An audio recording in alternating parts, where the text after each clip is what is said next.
2023年的时阵，国际上是发生真侪大代志。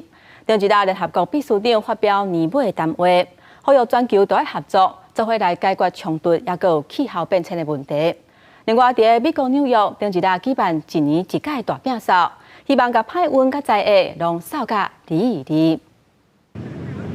Let's say goodbye to this. 一百岁烧掉恶棍甲所有无爽快回忆。美国纽约时报广场年度大扫除日，民众在白纸顶悬写这一年来想要摆脱的代志，为了将这负面能量向一笔桶内底烧掉，搁伫个五灰杂色的纸顶悬留新年新希望。That was predominantly just very hard, upsetting, tiring, scary, and just ready to just move on. It's been enough. 除了望个人运势一切拢好，真侪人搁烦恼全球局势，祈求这场冲突能结束。各地有老无厝的难民赶紧找到安心的所在。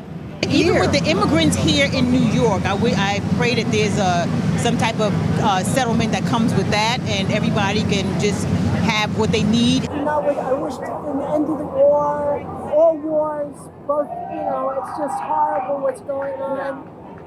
Political unrest. 联合国秘书长第2日发表年尾讲话，伊回顾今年全球经过苦难，提醒世人不应该互相指责甲受分。2024 must be a year for rebuilding trust and restoring hope. We must come together across divides for shared solutions. 古提瑞斯特别讲到，即马咧发生的军事冲突、加严嘅气候变迁问题，呼吁新的一年世界应该团结合作，斗阵为和平、永续甲人权努力。公司新闻杨干朋友。